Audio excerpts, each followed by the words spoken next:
to collect things. Kind of things. Lots of anything, really. A lot of this stuff, I have no idea what it does. Because you've got old video decks, old DA-88s, which we used to use. Yeah, there's some those. So you got some beta up there, it looks like. Old opcode stuff. Yeah. Mark only changed from Studio Vision to Digital Performer like 3-4 years ago, and he only recently started using Logic because Digital Performer just wasn't working out for him. There's usually some Moogs here, but they're in San Francisco with them. And then there's a ton of stuff in here. I mean, you've got a JP8, you got the Polybox, Wasp. I mean, just look at all this. This is crazy. Unfortunately, the Wasp doesn't work anymore. What happened? The keyboard doesn't work because it's heat sensitive. And apparently the old story was Jerry Casale loved the bass sound on it, so he wanted to use the Wasp on stage. And it was fine during rehearsal, but then once the stage lights would come on and heat up the keyboard, it would just be this loud the whole time. So, and then eventually the thing stopped working, unfortunately, because there's not a lot of those around, I don't think. There's a million things. And I think most of them work. I know the Korg polyphonic synthesizer doesn't work. And then he's got Raymond Scott's Electronium. Raymond Scott's Electronium's right here.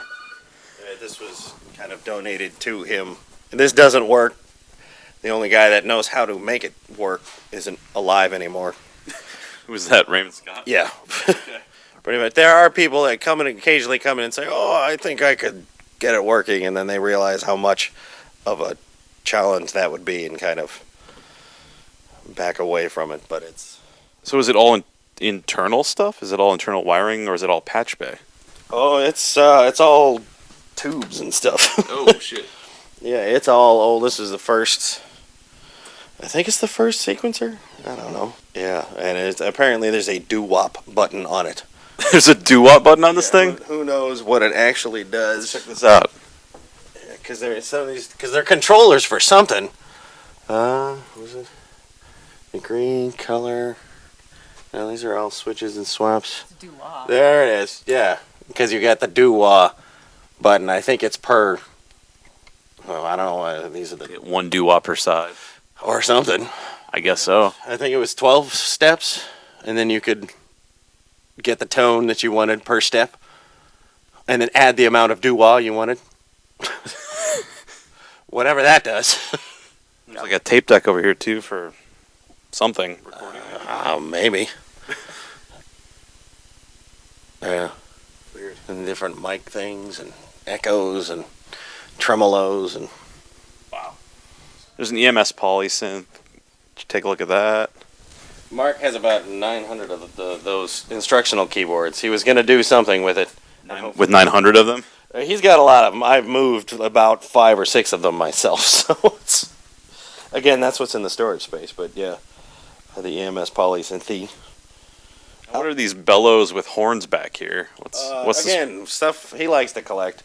eBay at some point was the worst thing in Mark's life, but he's learned to control it. Miners used to carry them down, and when stuff would collapse on them, they could honk and make a really loud noise.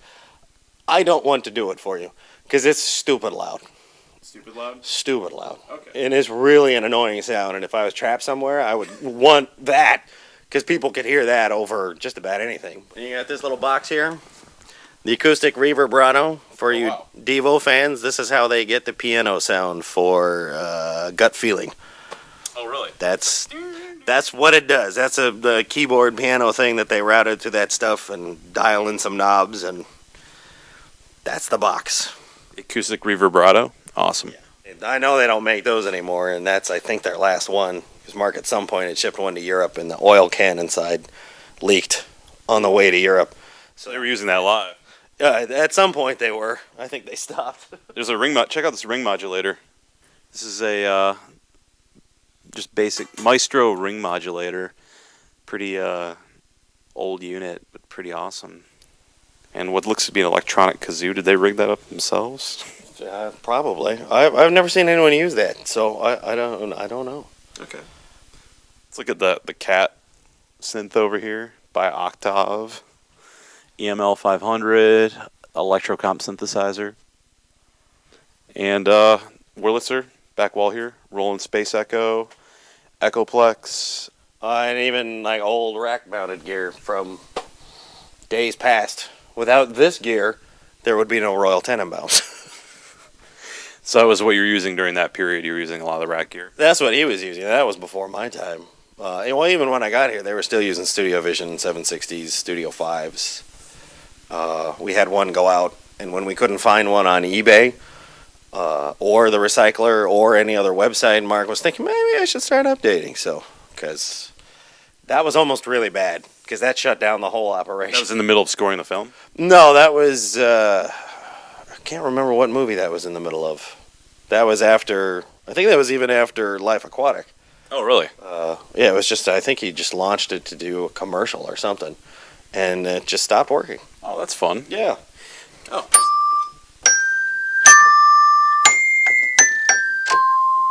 Another Celeste thing. Wes loves Celestes. So, Celeste harpsichord shakers. So Mark, again, with the help of eBay, went and found any possible thing that might have a cool Celeste-like sound. Yeah, the Celestes have a really good sound. I noticed they keep popping up all around the office here. Yeah. And, here's an interesting, this is interesting back here. This is, D50? yeah, it's a D50, and it's got labels on it for, their set. If you look, it says Jocko C15, Jocko Homo. C15 is the patch. And it said they have like Girl You Want on tape written next to it, and then Gut Feeling C28. So I guess that must have been when they started doing the non-live Gut Feeling reverb, although maybe, I don't know, do you think they still used it? No, they don't use the reverbrato anymore. So they would just find a patch that sounded good enough. But now they have no amps on stage. They're all line 6. Really, they're all doing pods? They're all doing pods. So everything goes to the pods. So that's closer to what they originally did, because they always had their amps off stage anyways, Right. and then would record this one. Now they don't even have amps with them. So Britton, if you're listening to this, Devo doesn't use amps anymore live, just so you know. and their sketches, they don't have any amps in that room. It's all through the line 6 stuff. I don't know if that's what the final album will be. I imagine Bob Mothersbaugh will require some loud guitar at some point. Yeah, I'm pretty sure. He's good at that. Yeah. But, yeah, they used to use D50s. I can't remember what keyboard they use now. Yeah, this might actually be one that was used in the last couple years. When I first got here, I actually did bass and drum tech for a Japanese tour and the Nike Run Hit Wonder thing and some other stuff. And that was fun. Really loud, but fun. And now they have somebody else doing it. And I get to stay here and save my hearing. But Awesome.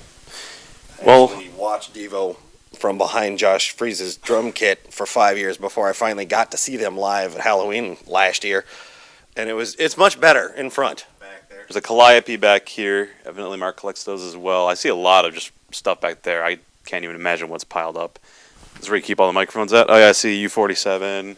Yeah. You've got them all marked up here. Daniel was nice enough to label everything ahead of time Oh, good. because he had a really good system to make sure that everything. Is that a water phone up there too? Yes, that is a water phone.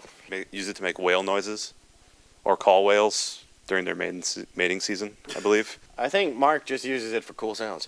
It makes really cool sounds. It What are some of the other mics up here? Well, and Daniel and Wah being Daniel and Wah, we've got some Sony microphones. Mariah Carey's vocal mic of choice, which you think, why would Mark need that? But it really has that modern R&B sound. You just plug the mic in, and there you go. And if we need that sound, we've got it. And it's an amazing microphone.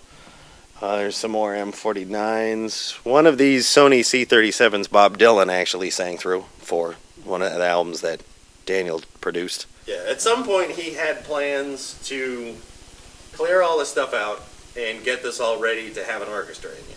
Because it's a big enough space Right. to do everything. I mean, even with Life Aquatic, we had a whole string section upstairs that we tracked twice to make it sound like a full orchestra. We did all the brass in that same room, all that stuff. Wow.